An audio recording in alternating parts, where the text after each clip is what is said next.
Everybody. Thanks for being here this afternoon. You are here in Eden, California. This is the Community Nature Connection Training Institute, and we're here today with Antonio Sanchez, who's going to do an awesome little talk on edible natives. So really excited to have everybody joining today. As we allow for a little bit of time for folks to join, I would like to invite you all to type your introduction in the chat. If you would like to share with us your name, pronouns, where you're joining from today, if you're representing any organization, and then we encourage you to share what ancestral land you're joining from today, and I'll drop a link in the chat if you want to look that up. So my name is Celeste Gasparic. I use she, her pronouns, and I'm the Training Institute Manager with Community Nature Connection. I'm joining you all today from my home in Northeast Los Angeles, the ancestral lands of the Tongva Gabrielino peoples. So once again, if you're just joining us, would love to hear where y'all are joining from today. And I'm gonna drop a little note on intros in the chat for you. For your information, closed captioning is available for this training this afternoon, and you can access that by clicking on the CC button at the bottom of your screen and selecting Show Subtitles. Celeste, I know you guys record these talks, right? Yes. So two things. No, I'm not going to perform any illegal activities on camera. And number two, where can we watch these afterwards? Because I have a few folks who wanted to check it out, but they were busy. Great. Yes. Performing illegal activities. Yes, this presentation is being recorded. It will be uploaded and available on Community Nature Connection's YouTube channel.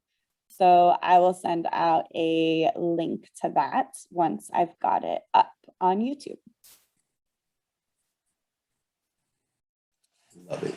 All right, well, welcome everybody. Thanks so much for being here. Thanks for sharing your introduction with us in the chat. A little bit of housekeeping. We're going to be taking questions throughout the presentation, and you can enter your questions into the Q&A box, and you can find that by clicking the little Q&A button at the bottom of your screen.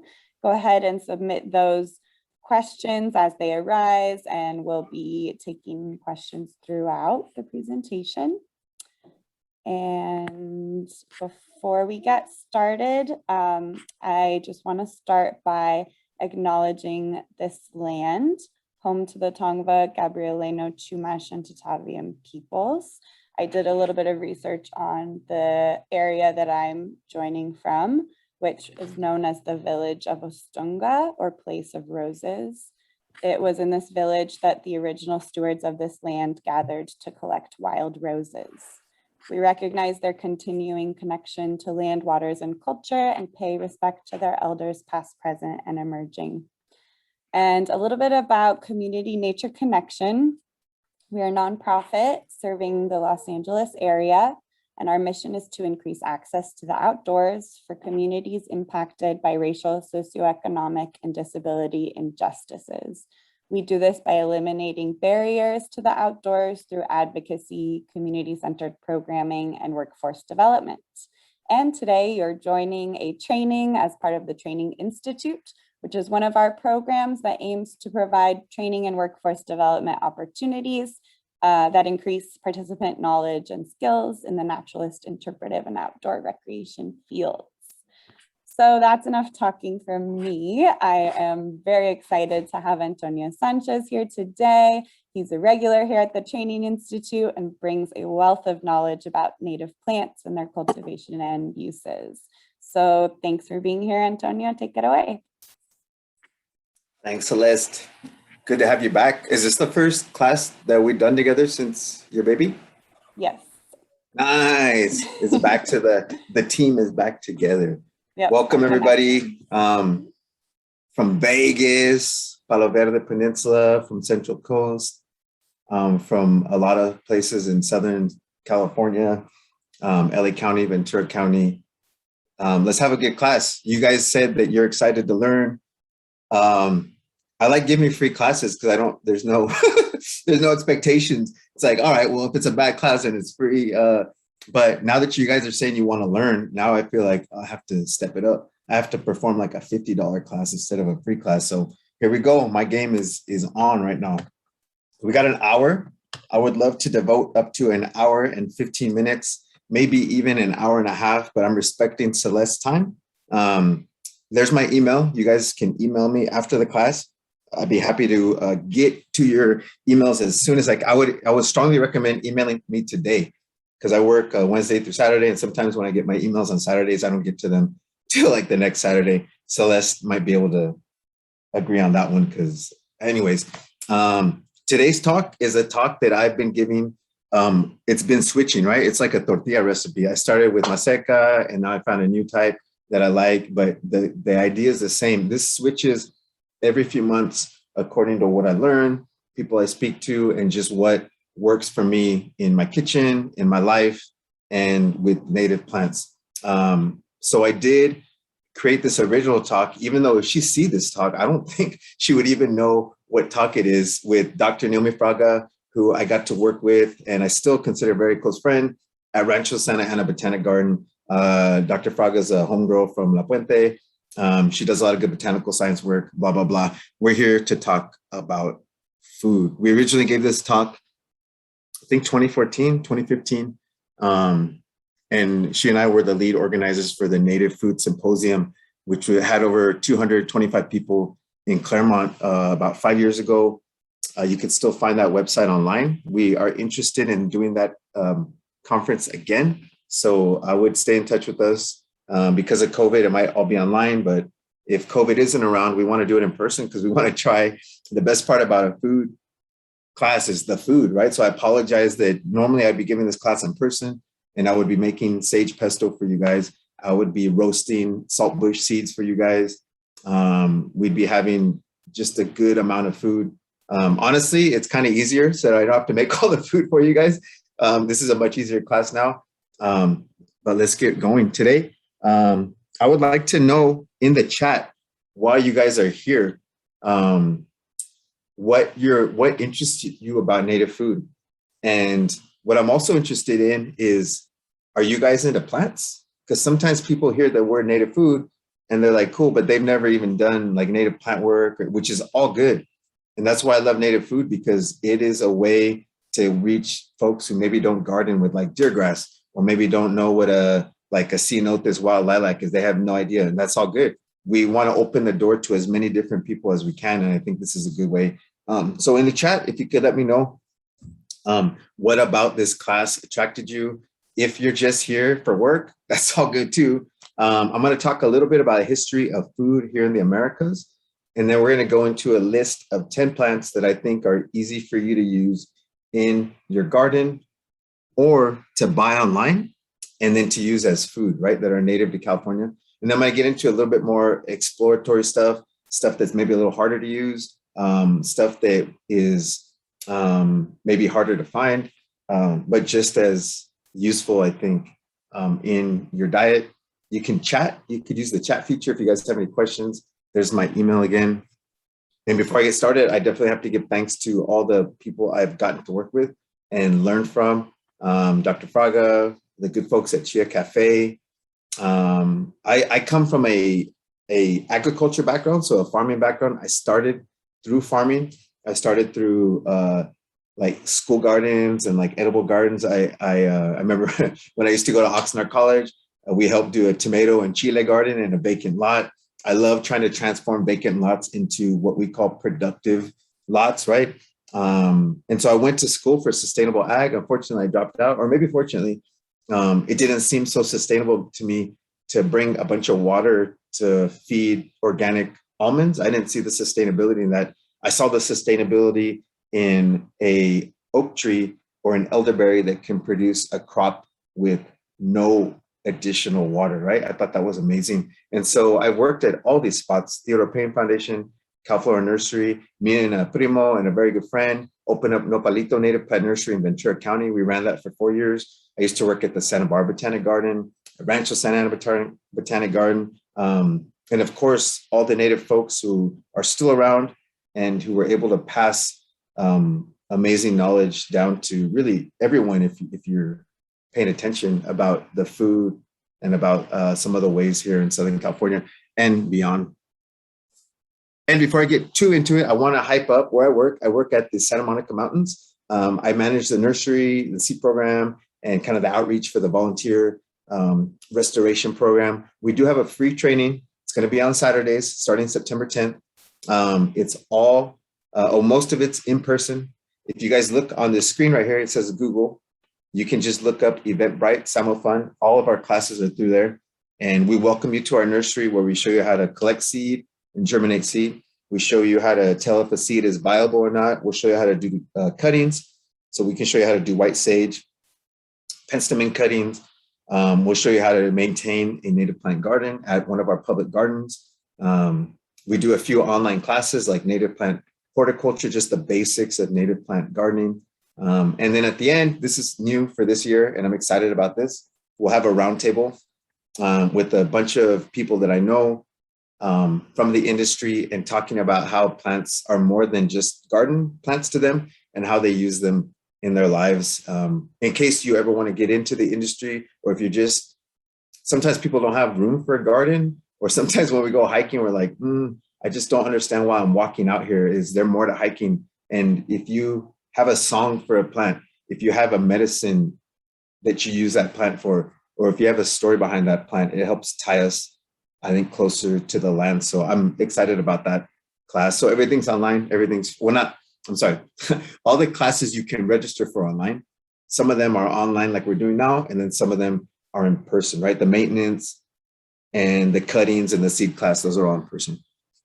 So today's class is going to go like this. I'm going to show you guys a picture of the plant, maybe a few pictures. If I can, I will use this website called Calflora.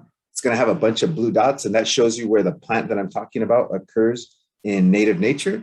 So you could see miner's lettuce, Claytonia foliata, where it occurs. And then I'll go into how you could use the plant, a little bit about the plant in native nature, how you might grow it, how you might use it for food, etc. I sent this talk to Celeste just a few minutes ago on a PDF, and I sent about 4 or 5 recipe cards to her as well. So I'll talk about a few of those recipes. So if I go too fast, or if you guys don't have a chance to write some of this stuff down, don't worry, Celeste is going to email it out to you afterwards for free. Are we doing that for free, Celeste, or are we charging? I think we should charge. It's free. It's free. Damn, okay. We got to start charging. The more free we make this, the more accessible we make it, and the more people can do it. And that's the whole point for me, is for us to just start doing it. So if you guys don't know anything about California, California is, at least the part of California that we're in, is in a Mediterranean zone. And I like to think about it, when we're thinking about food, like the plant or the food arugula. I started in sustainable ag probably 2004, 2005 in growing watermelons, chiles, strawberries, and arugula is a plant that was starting to become popular 15, 20 years ago. But if you would go 30 or 40 years back and ask here in the United States, here in California, if you could ask most folks in any neighborhood, what is arugula? And most people would have no idea. And now I could ask a group here in California, and probably half the group would know, maybe even more than half. And it's not because arugula just showed up. It didn't. Arugula's been around for thousands of years. And we could see where arugula is native to. You guys can see this arrow, and it's native to what we call the Mediterranean region of the world. That would include Spain, or parts of Spain, France, Italy, some of those, Turkey, some of those areas. They've been using it for thousands of years. And those cultures have been using it for thousands of years. And so a lot of times the folks who knew arugula 30 or 40 years ago were folks who either spent a lot of time in Europe, were Europeans themselves, or had friends or whatnot. They had a connection to those cultures, right? And the same thing with this tea that folks are starting to use a lot. People have been using this for hundreds, if not thousands of years. I'm not even going to try to pronounce it. Yes, that one right there, that one from South Africa that I've had a few times before, and it's pretty good. I like it. But again, 30 or 40 years ago, if I would have asked folks if they had ever had it here in the United States, most people would say no, unless you had a connection to South Africa or maybe even just Africa in general. Whether you were from there, spent time there, had family there or whatnot, or had a tie to that culture, right? And then we can go around the different desert areas, around the different Mediterranean areas of the world and do the exact same thing. If you are familiar with central coastal Chile, there's a plant there called Chilean Guava, which is a really beautiful landscape plant. It's a nice edible fruit. But if you're not from this area or you don't have a tie, if you're not married to someone from there, or you haven't spent time there, you may not have heard of this plant, even though it's a beautiful plant and it produces a great fruit. But the folks from there know that plant well. And there's dozens of foods that are produced from plants in Australia that there's a whole bush food movement in parts of Australia to bring back. These foods never went anywhere, but to repopularize these foods that have been used for thousands of years. And the same thing with quinoa. We can go to parts of Central America, South America.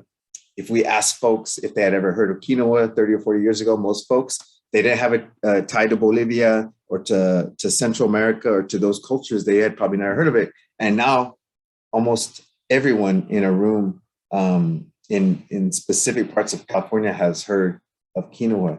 And so we see where quinoa is native to. Same thing with goji berry, which is super popular now in like health food spots and in other areas. It's been used in this part of Asia for decades or for centuries, if not thousands of years.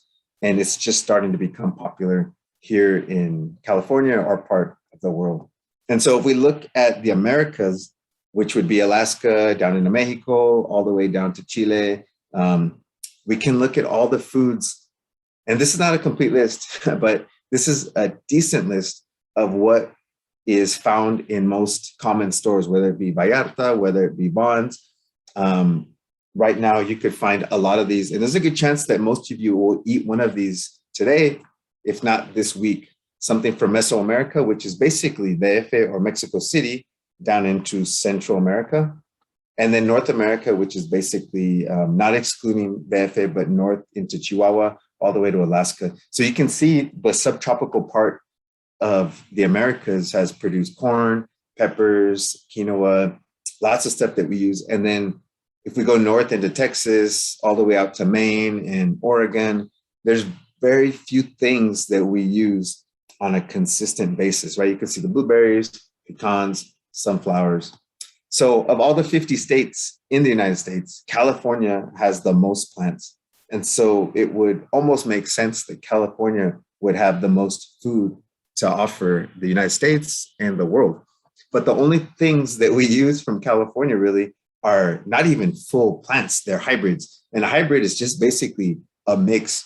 And you want to talk about hybrid, a hybrid could be like a corn tortilla, which most folks, even native to Mexico before the Spanish arrived, or not most folks, but a lot of folks were eating corn tortillas. And the Spanish came, they brought wheat with them, and wheat tortillas became very popular. And that could be considered a hybrid when you take two things and you kind of smash them together. Happens all the time with plants. Sometimes we make it happen. Sometimes it happens on its own. But they hybridized the native grape with the non-native grape. Actually, they took the bottom of the native grape, so the rootstock, because it's a little bit more drought tolerant, a little bit more disease resistant, and they put either a wine or a champagne grape on top of it.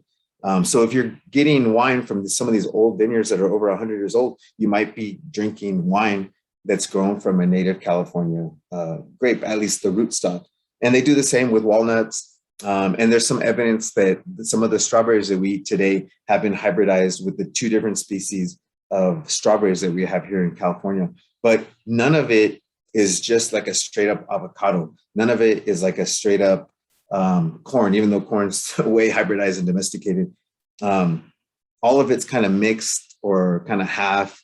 and not used kind of how folks have been using it for thousands of years, right? And so part of that is because in Mexico, native folks were definitely overtaken by European folks and other folks, but they became Mexican, right? If we just take Mexico. And so they were able sometimes to take their culture and take their foods, take their music and blend it and become something else. And in California, unfortunately, most folks did not have that opportunity. Most of the cultures were not completely destroyed, but very, very severely damaged. Over 90% of the native population was destroyed and killed. Folks were moved away from their land. So if you had a very, very good spot to find huckleberries, you were moved away from that. If you knew where amazing black oaks that had amazing acorns were, you were probably removed from that. And so while in parts of Mexico, a lot of times indigenous folks became Mexican, here in California, it was a completely different story. And in central Mexico, there was a huge population of folks eating native foods. The next big population was here in California. And so we know that there was thousands and hundreds of thousands of people just populating this whole area. And so there was a lot been lost. There's a lot of native people still around. Some of you might be on this Zoom call. Welcome. And there's some really great work still being done with native foods. And so if we take California as a state, we have over 6,000 plants, 6,500 plants native to our state that we could try to use for herbs, for teas, for food, for medicine, for all sorts of things, again, stuff that people have been using for hundreds, if not thousands of years, right? And over a third of those are only found in California, which is really cool. We have the biggest diversity here in California. And so it makes sense that we could find some really cool stuff here to use ourselves and then to promote to the rest of the world. And so there's a few reasons of why we'd want to do stuff locally, right? There's a bunch of different reasons. A lot of people either agree with all of these reasons or most of these reasons. So yeah, I want to do a quick, I don't want to spend too much time on this, but I want to encourage, part of this is to get people to grow their own stuff. And so some of you might be saying, I don't have a home. I don't have a garden. That's cool. Some of you might be saying, I don't have cash. That's cool. Where I work, we have a program where we are promoting to folks from low-income areas. We are giving out free plants. So I want to encourage you, when I put my email up for you guys to come in contact with me, we are giving away chia, native California chia. We are giving away golden currants, which are edible. I'll go into golden currant in a second. We're giving away elderberry plants.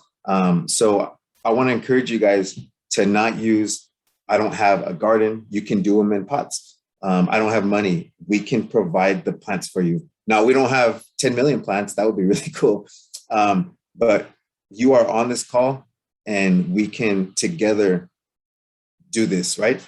And so part of the reason is we want to discourage folks from going into what we call native nature and taking stuff out. There's a bunch of different reasons. The biggest is probably because it's illegal if you don't have permission from the landowner, even though you could say that the landowner maybe didn't have permission in the first place to take the land, but that's a whole other Zoom call that might take way more than an hour. But there are plants that we will talk about today that could look similar to plants that are either poisonous or could be slightly toxic. And so you want to make sure when you're out there to have permission and to know exactly what you're taking, right? And so I'm going to be showing these pictures of California, these maps, and all these blue dots are tied to native occurrences, natural occurrences. I would say over 95% of these dots are tied to natural occurrences. So on the left, you could see miner's lettuce. There's probably hundreds of dots just right there. And this is what I call a wide-ranging species. This occurs everywhere, by Fresno, by the sequoias, out by the Bay Area in San Francisco, down in Baja, out into the deserts. This is a very wide-ranging species. And the reason I bring this up is I think, one, it's cool to see potentially who used in California these foods and these plants traditionally.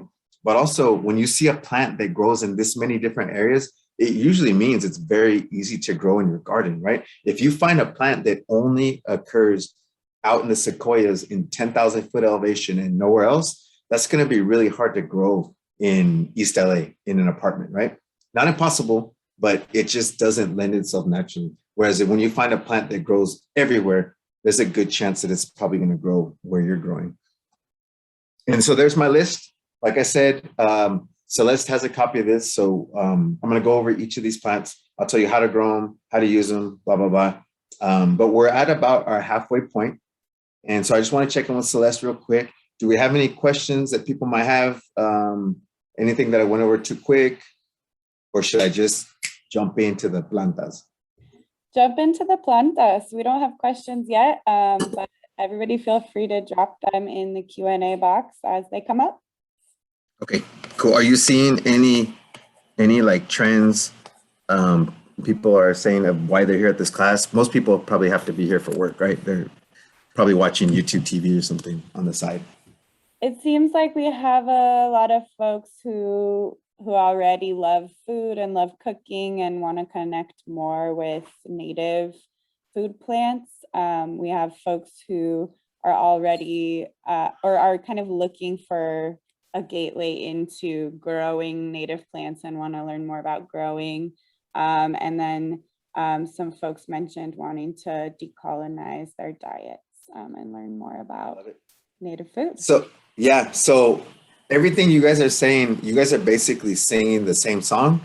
Just one of you is doing it like hip hop style. One of you is doing it mariachi style. One of you is doing it with like 2 strings on a guitar style. Those are all the same song. I welcome you guys, especially the ones who are here who have never grown a plant before, or a native plant, or even a plant, don't have any connection to native plants. I welcome you. And I want to sincerely tell you this. Don't let all of us, sometimes we can be a-holes that we assume that we're all on the same level with plants. Don't let us push you away. You belong here. If you live in California, you belong here. These are your plants. And so I welcome you, and I welcome you learning how to use them. And I hope you have fun, because to me, we eat every day. We poop every day too, right? Well, some days I when I don't have enough, well, there's a few things that we do every day. And this is one of the fun things that we do every day. And so I hope that you guys can, man, that went off track. Let's just get to the plants. Okay, so the first one is miner's lettuce. This will be the only annual I talk about. So annuals are like lettuce, spinach, cilantro, most chiles, stuff that usually like would buy at a nursery, maybe Home Depot or Lowe's or wherever, in 6 packs, really cheap. And you plant them, and like in 2 to 4 months, they're dead. They give you what you wanted, but their life cycle is they will flower and then they're dead. You can usually collect seed from them. If you have enough water, they might resprout, etc. But I found that most of the native foods that are easier to eat and easier to find are perennials. So you plant them once and they're around longer, right? Think a plum tree, think an avocado tree, think like a lavender or a rosemary bush that usually are around for years. So this is the only one that's not like that. This is miner's lettuce. You can see the distribution. It grows, what I say is everywhere. Usually where you see it is in lightly shady areas, kind of in like next to larger shrubs or trees, like by oak woodlands. Where I like to think of it is if it rains in Southern California in December, you could go out, let's say it rains on Monday, you could go out to parts of Southern California on Tuesday and it's dry. You might not even know that it rained. That is not where miner's lettuce occurs. Where miner's lettuce usually occurs is where you can go out that same Wednesday and still see the water there, right? That's usually shade. That's usually where there's a little bit more leaf material, a little bit more organic stuff. The water is hanging out, maybe the bottom of a hill, maybe the shady side of a hill, maybe under an oak tree that gives a lot of shade during the winter. This guy in native nature wakes up with the rains. So you usually see it around December or January, starting to wake up, and then fully leafed out by January. And then it's usually the tastiest before it flowers. So here's a flower of it right here. You guys can see this picture. Usually before it flowers is when it's tastiest, but you can eat it with the flower too. And this is one of those that you can cut the leaves and then it'll we call it in the ag industry, cut and come again. You can cut it and then it'll come again. Like spinach, you could do that with a few times. Lettuce, you can do that with a few times. So you can just hike around completely illegally and just eat it from native nature, or you can buy seed. We do have some seed of miner's lettuce, so I encourage you to contact me. Miner's lettuce is best direct sown, so you want to sow it directly into the ground. There's something about claytonias that they don't really transplant very well. If you start them in a tray or in a pot and then you move them into the ground, they're hard to get going. They like to just be grown in or just thrown into the ground, lightly covered with soil, very, very lightly covered with soil, like they would be in native nature. They can tolerate full sun, but they don't like that July sun, right? Think of how the plant grows in native nature. It grows with cool weather, rain, and then by March or April, it's done. It has set seed and it's died, and the seed is waiting in the ground starting in May until the next rainy season comes. That doesn't mean you can't grow it. I've grown this plenty of times in spring and in summer. The key is to grow it in cool spots or in shady spots, and it will need water. In native nature, it doesn't need any water because it dies. But in your garden, you will need to keep watering it. Where I love to use it starting March, April, May is in between like eggplants and chiles. If you have like little row crops or like little raised beds, those chiles and those eggplants, they start off small and eventually they'll form this little 2-3 foot canopy where there's a bunch of space in between, right? That's shady. And that's a perfect spot for miner's lettuce in the spring and early summer. Usually this time of year, I won't even mess with it because it's too hot. They're just not happy at all. Apart from that, you can use, the only way I've ever used them is just fresh, eating them just straight out of the garden or in a salad. I know some people use them in soups. I know some people use them in pestos. I've never used them that way, but it is the easiest to eat native green, pretty easy to grow. And if you let them die in your garden, they'll set seed. And if they're happy, they'll start to basically colonize your garden and kind of come up wherever they're happy, right? They'll pick spots to come up in. So really cool plant. Next plant is hummingbird sage. This is, you can see the distribution here. This doesn't look like a very wide or adaptable plant, but if you guys were to look, don't do it now unless you're bored.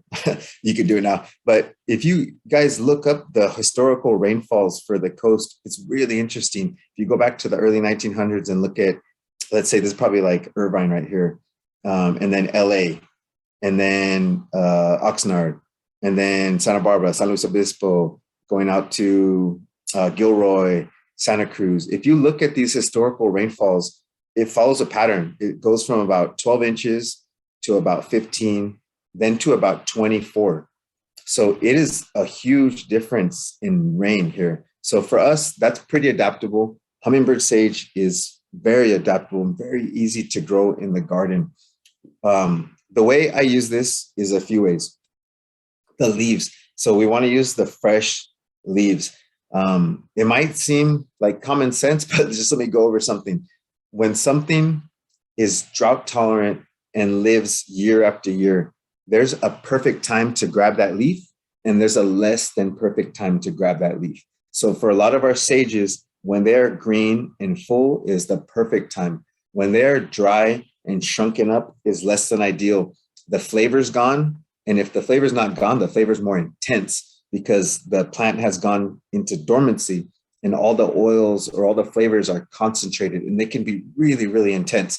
So I've grown this in a raised bed. I've grown this in a wine barrel. You can just grow a whole wine barrel of hummingbird sage. We are giving hummingbird sage away as part of our program to get, edible and low water plants in the gardens.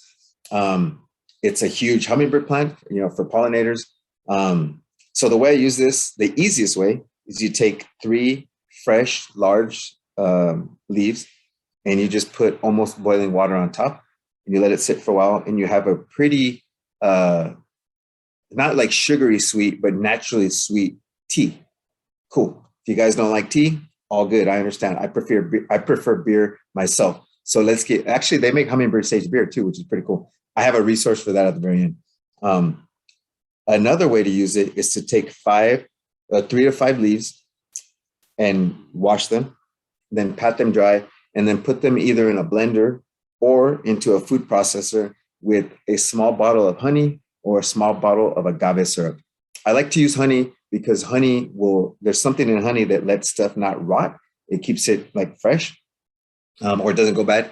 And you can keep it there for months. Usually it doesn't last for months. And from there, you have hummingbird sage honey or hummingbird sage syrup that you can put on pancakes. You can put on tortillas. You can put in plain yogurt. You can put it on ice cream. There's so many things that you can use it for. I love having that as an easy to use. You should always have in your kitchen, if you can afford it, food. This would be one of the top three. If you have a lot of this plant, the way I like to use it, this is for fancier occasions because this use a lot of the plant. You want to take the bigger leaves and then get some oil, so like corn oil or some sort of frying oil. And then you put the bigger leaves in there, and for about 20 to 30 seconds, you fry them. You turn them over a few times. It sounds ridiculous, frying hummingbird sage leaves, but trust me, there's something about the tropical. So this, if you don't know this plant, this smells like pineapple. There's a very tropicalness to it. It's really beautiful smell. It smells like none of our other native sages. And so there's something with the frying process that obviously it gets nice and crunchy, and then you can crack a little bit of salt, a little bit of pepper on top. And, you know, if like you live in like Beverly Hills or some fancy place, you could charge like $20 for a little appetizer of like fresh, crunchy hummingbird sage leaves. They're amazing. All the people that I've prepared these for love this. So I love this plant. In my native plant horticulture class, I give you tips on how to grow this plant because it's easy to grow, but there's ways to grow this that make it grow faster. And one way is to remove the flowers. Everybody wants flowers. They like the sexiness of the flowers. Amazing, great. But what happens when a plant flowers is that it stops growing. Well, a rhizomatous plant like this, it stops growing underground. And for me, I want this plant to create a carpet. And so when I used to work out in Claremont and Rancho Santa Ana, there's an oak tree that's getting watered about every 10 days. And there's hummingbird sage under it that never goes dormant. It looks green and clean all year round, and you could use the leaves all year round. So I encourage you guys to lightly water this, not more than every 10 days during the summer, and it keeps green and you can use them all year round. One more sage, talking about too many sages. So this is Cleveland sage.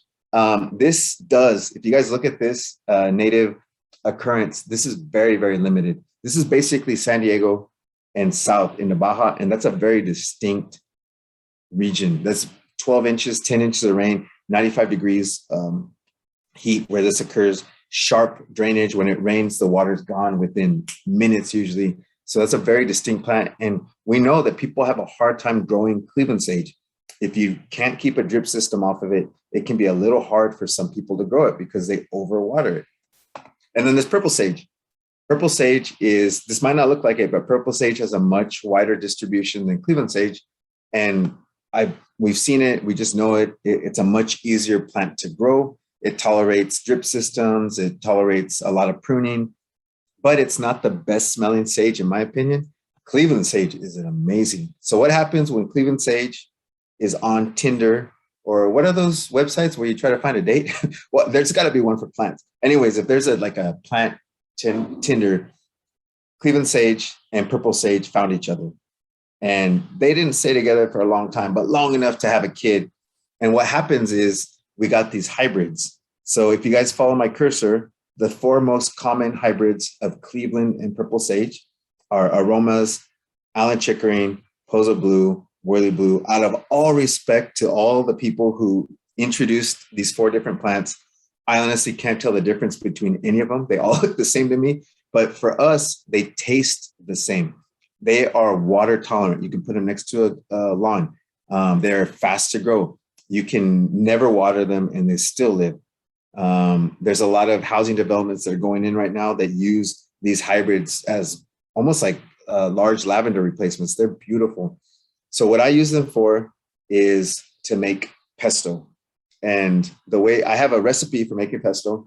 And the way we use the pesto is the leaves are too strong to eat on their own. So we basically boil the leaves in water for about a minute. Then we throw that water out. And what that does is it gets rid of all the strong parts, all the strong oils, and you're left with kind of the essence of the leaves. And then you can use that as like your basil. If you guys aren't used to using pesto, usually it's made out of basil and pine nuts, and it's completely vegan. And if you're lucky enough to have local onions, so native onions, you can use native onions instead of garlic. Like I said, Celeste has the recipe for this. I made it this morning. It takes about 20 to 25 minutes to make, and you can use it on pizza. You can use it on sandwiches. You can use it just to dip, with crackers. You can also, so not talking about sage pesto anymore, you can also just use the leaves for flavoring. You can just grab a stem, strip off the leaves and dump it, or put the leaves in like olive oil, and you can flavor your olive oil that way. You can make ice cream with Cleveland sage flavoring. You can use, there's a brewery in West Covina that I'll tell you about later that uses Cleveland sage for one of their beers. So there's a lot of different ways to use it. It's a very easy to find plant. You can probably find it at Home Depot or Lowe's right now, even though I would recommend you go to like Artemisia Nursery or Theodore Payne instead. But easy to find, easy to grow, easy to use. Cool. Speaking of onion, this is one of the native onions. So the native onions wake up with the rain. So December, January, they wake up. And then May, June, July, they shrink back into the ground. They're completely gone. You might not even have any evidence that they were ever around. They just shrink. The bulbs and the corms on these plants die back into the ground. And because of that, they can be hard to grow in gardens because they don't want water when they're asleep.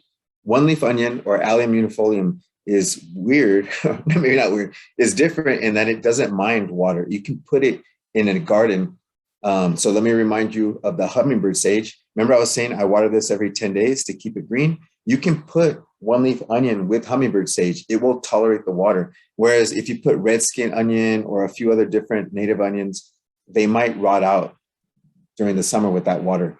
I'm not sure why it is, but one leaf onion is just easy to grow. This doesn't mean that this plant is going to be green all year. It will still die back during the summer, but you can use the chives, the greens, you can use the flowers, and then you can use the bulbs, right? The underground part as small onions in your pesto or in different ways. It's a beautiful spring flower plant, really pretty in part shade or light sun. It doesn't really appreciate like riverside full sun, but like more coastal or like downtown LA areas, it's fine in full sun. It's a really cool little bulb. And I think it's a cool plant that helps you kind of get into the rhythms of native plant gardening, that most stuff wakes up with the winter and spring and then goes to sleep during the summer. The next one is mesquite. This one is, I'm always learning about mesquite. This is probably the plant that got me into native foods. This plant occurs where my mom, rest in peace, is from in Mexico, from the Chihuahuan Desert. Out by Chihuahua and Coahuila and Torreon. And this plant goes up into Arizona, and it comes out to, you can see where it's native to here in California. There's millions of mesquite trees just dropping their food everywhere across the desert.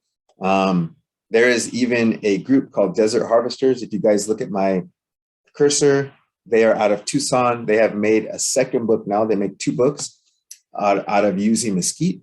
And what mesquite is, it's almost like a pea, the fruit that we're using. If you can imagine a pea just a little bit more flat. And when it's dry, you can grind it. Very hard to grind on your own because it's such a hard seed. They usually use industrial, like these huge mills with these huge, like powerful engines and very sharp blades to grind this down into a flour. So this is what people use, right? The flour. You can also just eat the seed on its own, but like I said, the seeds are hard, so you usually just chew the outside for the sweetness and then spit it out. This has a chocolatey flavor to it. It has like a carob type flavor to it. But there's a whole group, like I said, in Tucson that goes around during the early summer to the neighborhoods, and they have a mill, so they have a grinder on a trailer, and they just harvest these seeds around the neighborhoods, and they produce flour and then give it to the homeowners. It's a beautiful plant. It's a plant that produces a ton of fruit. I think the only thing, well, 2 things about it is that it's hard to get from the seed process or from the seed stage down to a flower. And if it's not hot enough, it might not produce a good fruit, right? It grows beautifully at the coast, but it might not produce a good fruit. It seems like you have to be in upland or riverside and then more inland to produce a really sweet mesquite pod. Apart from that, you can buy the flower online, and I would encourage you to just start supporting mostly native folks out of Arizona, and there's one in California who are harvesting from their own lands mesquite pods and then grinding it down. And then you can use it usually half and half. So you can use this flour with whole wheat flour to make pancakes, to make tortillas. There's a woman in Tucson who's selling mesquite tortillas at farmers market. You can make pizza dough out of this. I love that, and I have given Celeste the recipe for you making gluten-free mesquite cookies. And so it's half mesquite, half maseca, or any kind of cornmeal that you would use for tortillas, a little bit of sugar, not much sugar, and then pine nuts, chia, and then you can use a vegan egg substitute. And then you're rolling after that. It's really full of energy. This plant has a lot of really good energy in it. And a lot of diabetics are using it because it's low on the glycemic index. So it has a lot of sweetness, but it doesn't mess with your blood sugar like other sugars can. So really beautiful desert plant that produces a ton of food. And I think that we should be using more of. So that's 5 of the foods. I want to check with the Celeste because it's already 12:50. I want to see where we're at as far as questions. We do have one question that came in through the Q&A box. Do you know of any, and it came in quite a bit earlier, but do you know of any land restoration projects going on? Yeah, not necessarily with food, but where I work, we do restoration projects all the time.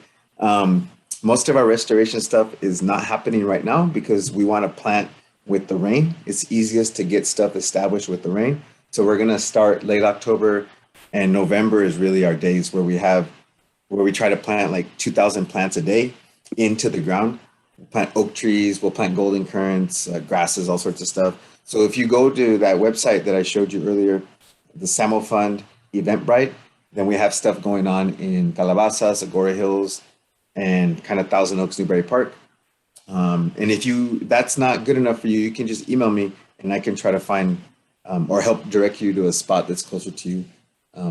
There's people doing restoration everywhere. So grapes are really good. We have 2 native grapes here in California. We have this grape, the wild grape, that has a pretty wide distribution. It has a good fruit. I wouldn't say it's an amazing fruit, but it does have a sweet fruit. But the thing about this is that if you were to buy this in a nursery, Vitis californica, it's probably done from seed or from cuttings, and they're just grabbing it from wherever, and they're not really worried about the flavor, right? They're just growing the plant. Same thing with desert wild grape. You could see the distribution for desert wild grape. It's much hotter and much more Southern California up into Nevada. But there is a grape that we use a lot in the horticulture native plant landscaping industry called Rogers Red, and this was named after Roger Reich, who found it in the Sonoma County area off one of the rivers there in Sonoma County. And Roger was driving, it was probably about November, maybe December, and where grapes already grow wild, right, in that part of California. And he noticed that this grape was much more red. The leaf, as it was going dormant, as it was dropping its leaves, was much more red. And so he parked.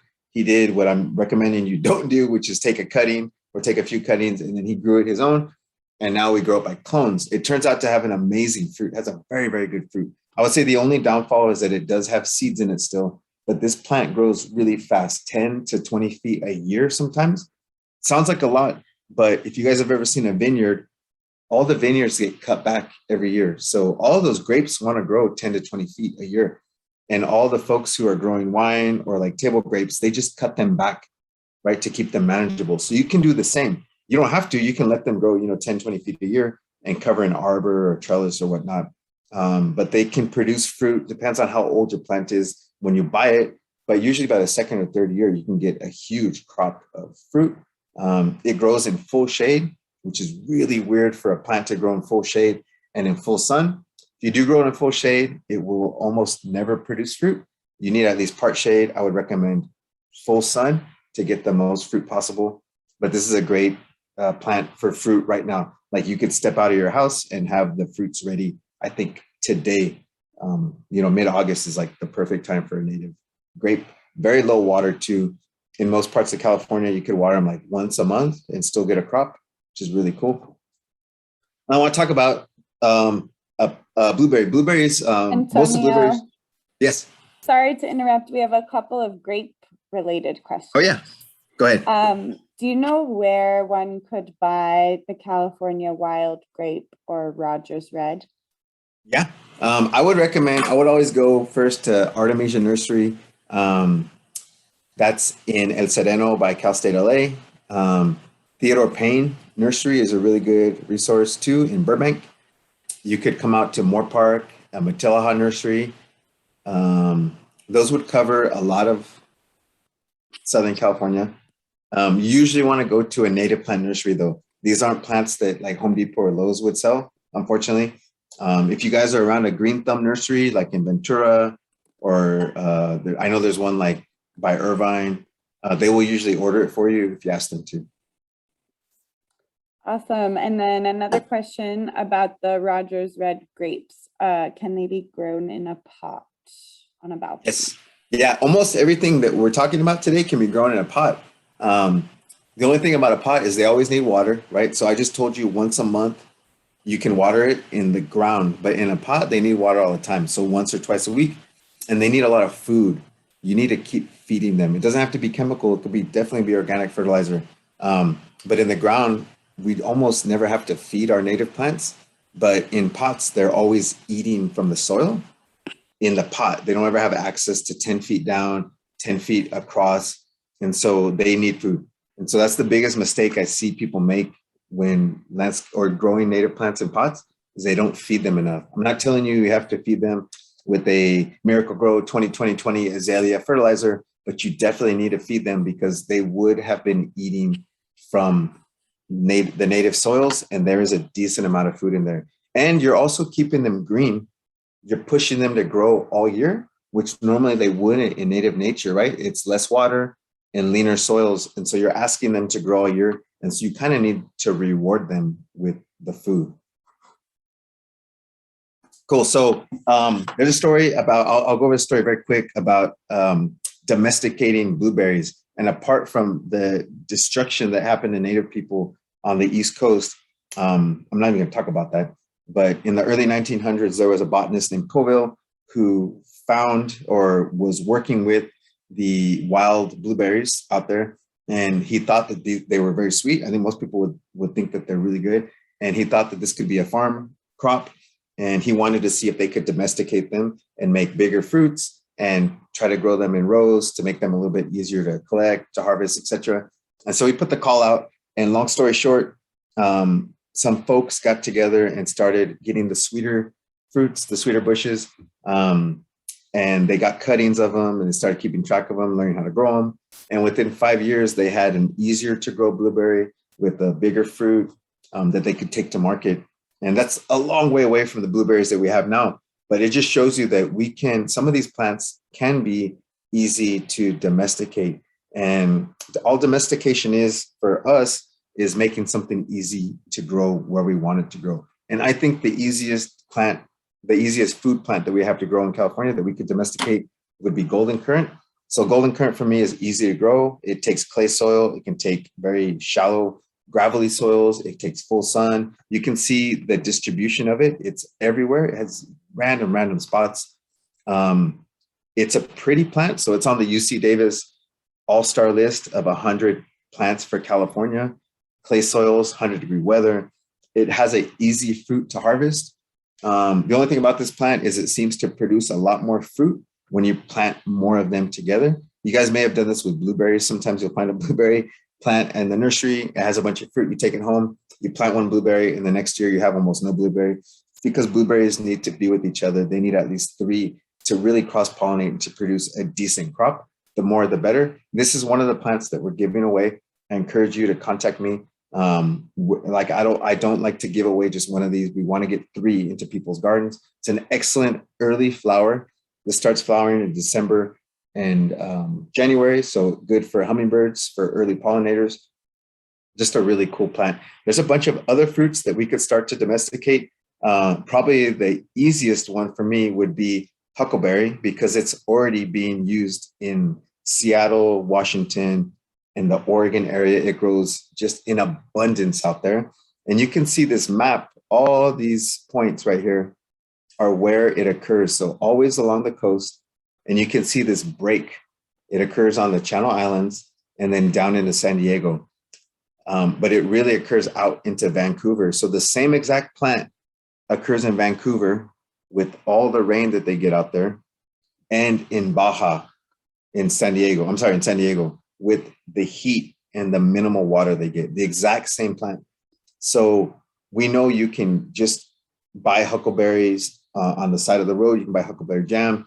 People use it all the time. So what could we do hybridizing and crossing a drought-tolerant San Diego huckleberry or a huckleberry from the Channel Islands with the genetics of something that maybe is easier to grow because it tolerates more water from Northern California or Oregon? I think there's a lot of work to be done with some of our fruit plants, especially as water becomes less and less available. If you guys have never had huckleberry, I would buy some. They're really, really fun to grow. They're small, only about 5 to 6 feet tall, about the size of a blueberry. They're related to blueberries. Again, I would plant 3 or 4 of them if you can afford it, because they need each other, or they like having each other around to produce a bigger crop. Really cool plant. The next 2 are trees that once I become the dictator of California, I'm going to order that everyone have in their gardens. So look at the distribution of elderberry. This is ridiculous. So basically, wherever there's a Taco Bell or a 7-Eleven, there's elderberry. It's just everywhere. And we have stopped, for the most part, as people stopped using elderberry. And we shouldn't. We know it's good for medicine. We know it's good for pies. We know it's good for drinks. We know it's good for music. We know it's good for pollinators. And it's a small tree. It does not have to be a big tree. It can get up to 20 or 30 feet, but you can keep it at about 8 to 10 feet. And it produces fruit within usually the first 3 or 4 years. It's a very fast growing plant. If it ever gets too big, it's very easy to prune, or you can cut it right to the ground. You guys may have seen elderberry for sale. It's not the native one, but it's very, very similar in health food stores, or kind of everywhere for like colds and all those things. But we can grow our own elderberry. And I want to encourage you guys to not be afraid of elderberry. There's this idea out there that raw elderberries are toxic. And it's true on the non-native elderberries. Our native elderberries are not toxic. You do not want to go around eating a bunch of the stems. The stems can be a little toxic, but usually it's like with grapes. You don't just shove grape stems in your mouth. You usually pull the grapes out.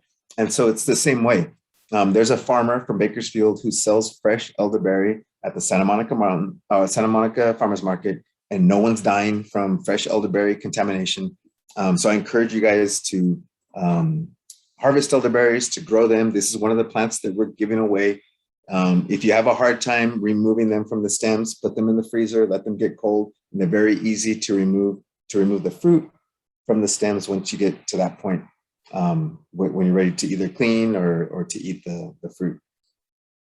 And toyon is another one. Toyon is not as sweet. I'm going to admit it's not as edible, but I think it's a fruit that we should start using, again, because it's such a good plant for everyone. When we plant, I want to think not just about ourselves, but about nature and wildlife and pollinators. And so this flowers now. It flowers in July and August, and it sets fruit in November and December. You can use it for holiday decorations. The fruit is not that sweet. It's not that good, but when you dry it, the sweetness intensifies.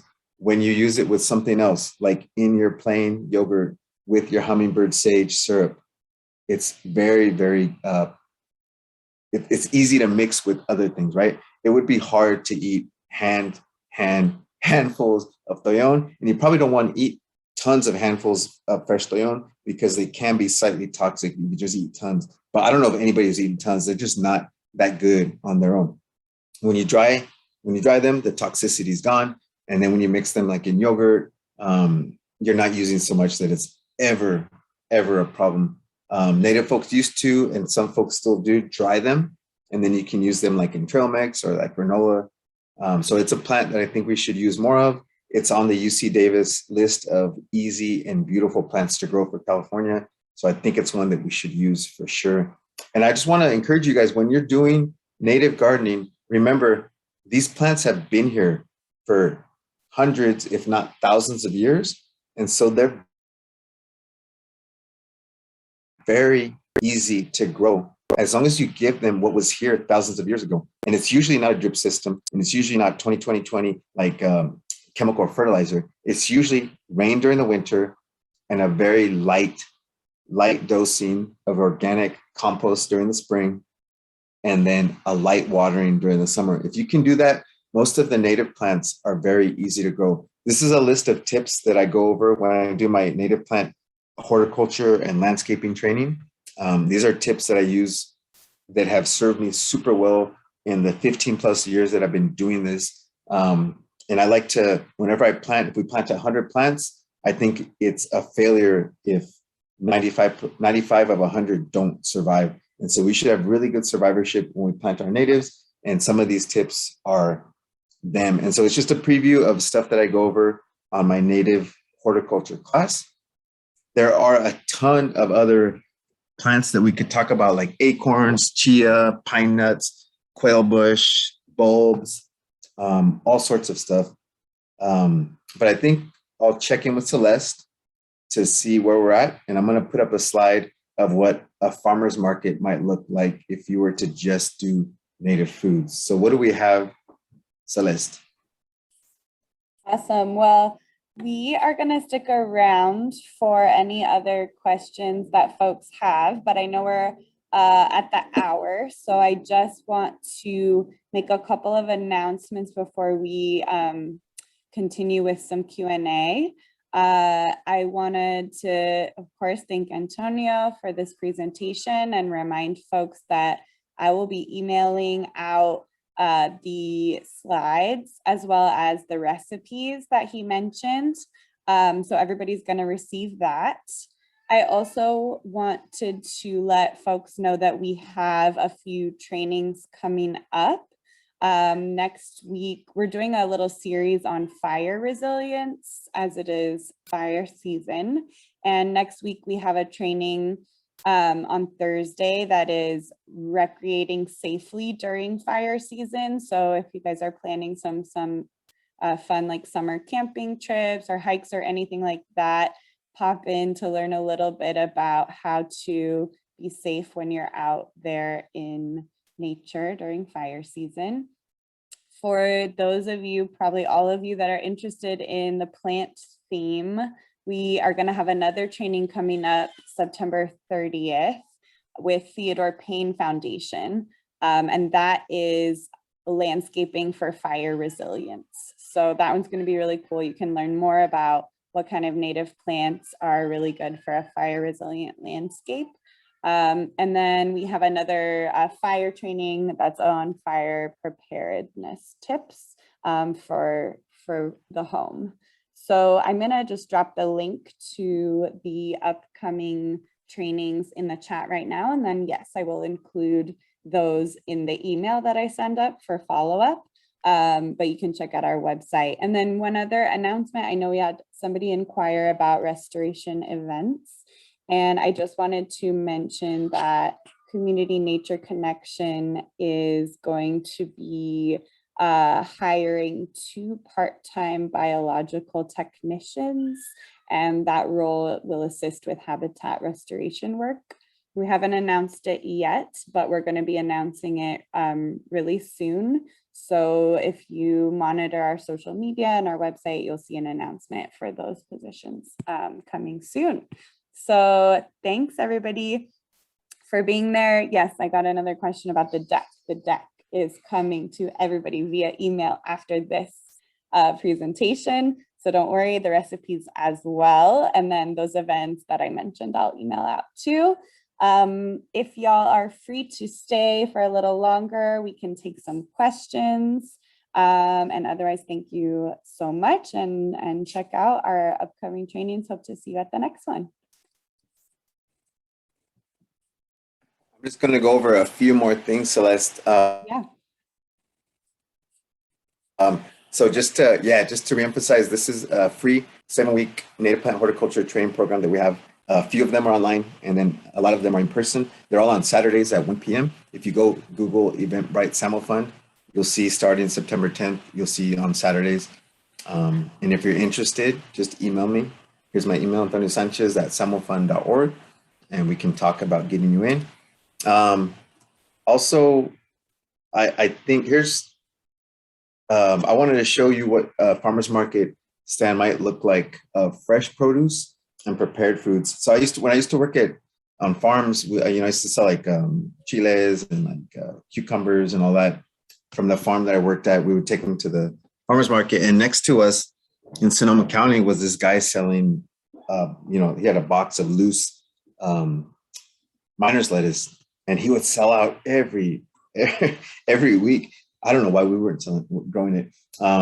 But we know miner's lettuce, they call it miner's lettuce because supposedly native folks, let miners or folks, non-native folks know to eat it because I think because it had like vitamin C or something, and like that way they wouldn't, they could get their nutrients or something. That's why that's such a bad story. I should figure out that story before I tell it again. But anyways, it would sell out every week, and it got me to thinking like, man, what could we do with imagine public gardens like the Descanso or the Huntington or the South Coast Botanic Garden, or even smaller botanic gardens, or even small community gardens, just being native plants and native foods. So miner's lettuce, hummingbird sage leaves, this would be the fresh stuff, elderberries, grapes, a bunch of different herbs that are not as easy to grow or easy to find, so I didn't put them on the top. But currants, some of the fresh onions could be some of the fresh produce, and then prepared some of the like the sage pesto, manzanita cider, which is really easy to make, mesquite.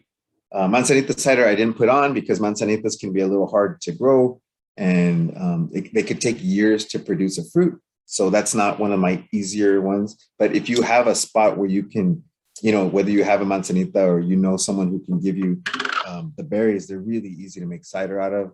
Making tortillas or those mesquite corn cookies.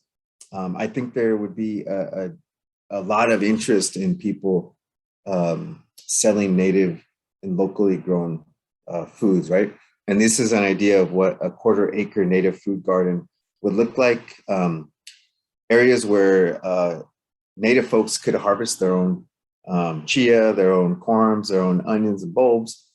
We could do irrigation and fertilizer trials on different plants like the currants and the huckleberries. We could have vineyards of that Rogers Red grape. I think there's a lot of cool stuff that we could do that would have a story behind it, right? And then here's a few resources. There's a Cafe Olone in Berkeley. I think they just opened up like in the last few weeks again because of COVID. But these guys are super, super ultra local native folks out in Berkeley. They have a cafe that's only open a few hours every day, and I don't think it's even open every day. But they do amazing work. Heyday Books is a book publisher that publishes a good amount of just California and native related books. Larner Seeds has a really good book on foraging, on native foods, and then all these other links right here. Alosta Brewery is the one in West Covina that on tap has the Cleveland Sage beer, and then occasionally they make the Hummingbird Sage beer as well. And if you want to go to this website, actually, I don't know if this link is live. Maybe it's live. Can you see my screen still, Celeste? Yes. Okay, cool. So yeah, if you just go right here, californianative.wordpress.com, this is the website we did for that symposium. Oh, that was 6 years ago now. And this is you can see all the speakers that we had, all the cool stuff that you missed. But here's our recipe page, and it has that Cleveland sage pesto recipe on it. This recipe is on that list that I gave you, Celeste. There's a few, the cookie recipe is on there. There's a shortbread recipe, there's a tea recipe, and something else on there.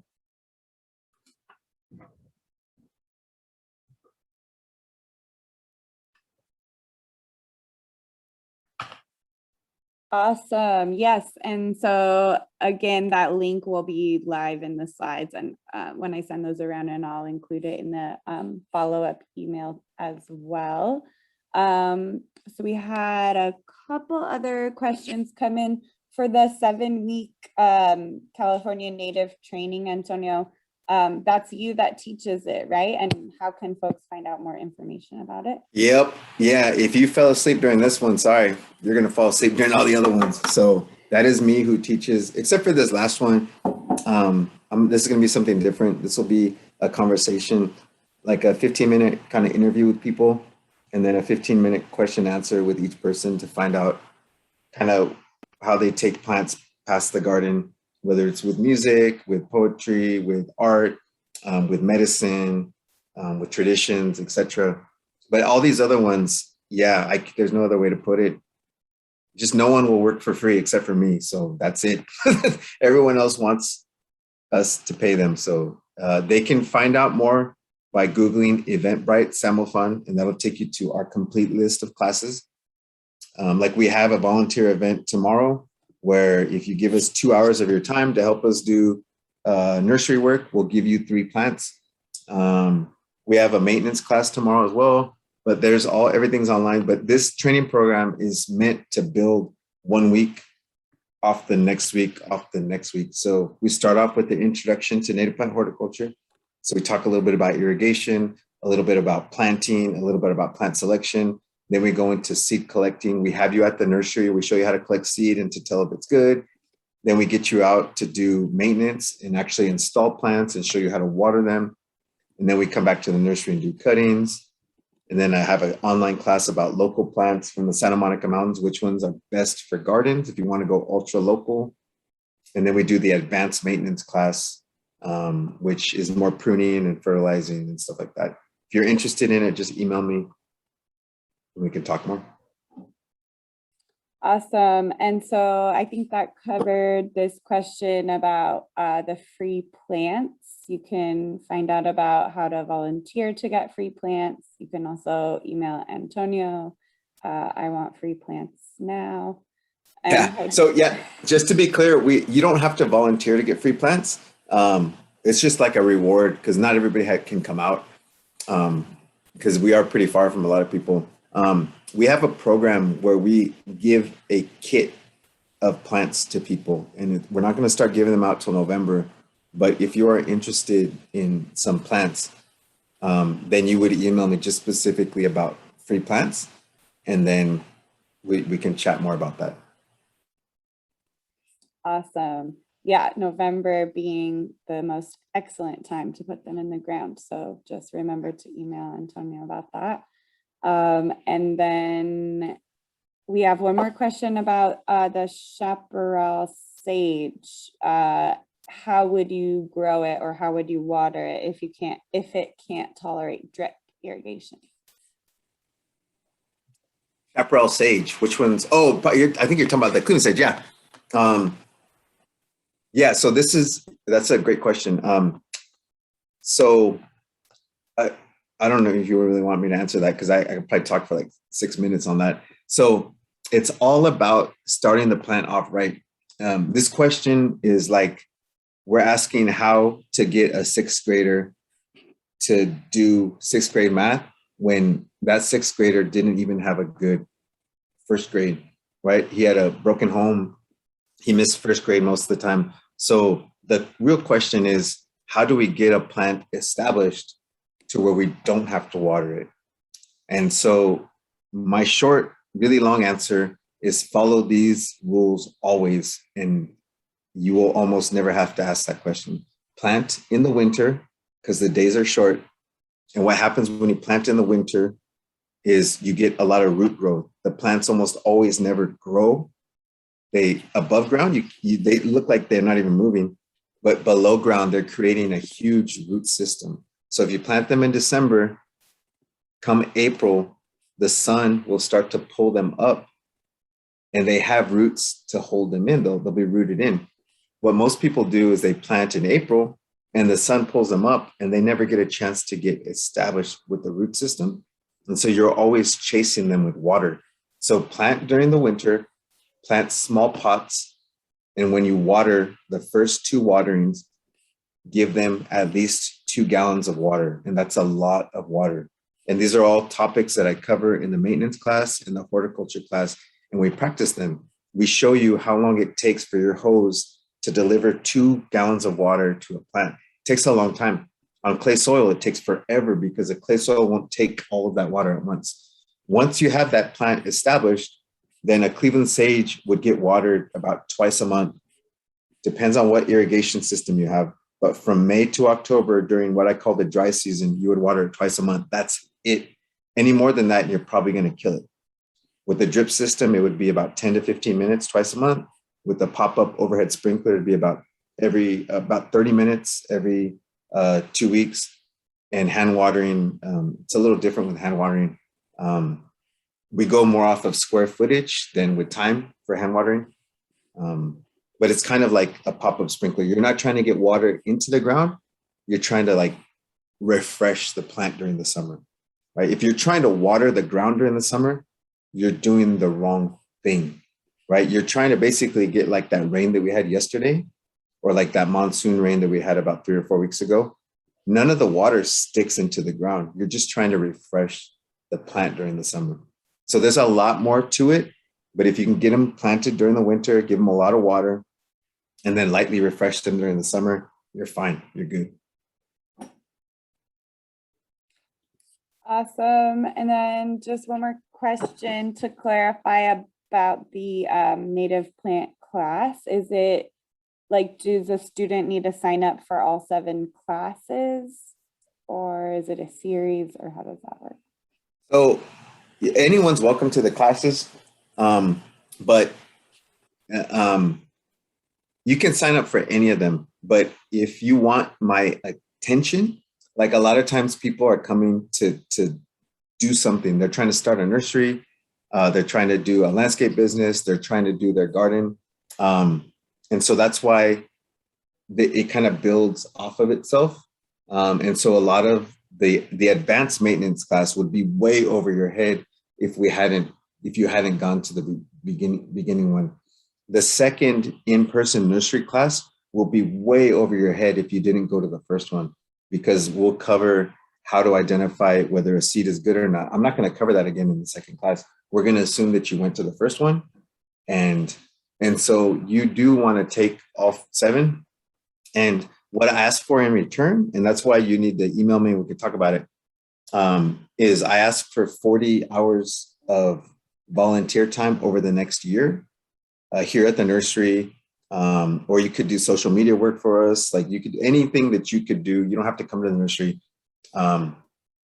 So that way you can get the most out of it, but you're also welcome just to come to the classes and skip half of them. That's all good too. But just know I won't care that much about you. I won't, I mean, I will treat you just like any other class person. And hopefully I treated you all well today, that you will get that. But, you know, those questions like, hey, you know, over class, like I give more attention to those who are coming for the 7 weeks, because I know they really want to either do this for a living. They want to make sure their grandma's garden gets taken care of. They want to make sure their community garden does, you know, like that they're invested in it. And so I'll invest more time with them. Antonio's really looking for commitment. But if you just want to take 3 classes, it's all good. Then it's just like this and we're good. I have commitment issues. That's funny. I do actually. That's a whole other. That's another class. That's a whole series right there. Oh my God. Okay, well, I think that we're gonna wrap it up on that. Oh, okay, we'll take this one more question. Where is your nursery, Antonio? Good. So my nursery, hopefully you can't find it because it's not open to the public. And we try to keep it that way.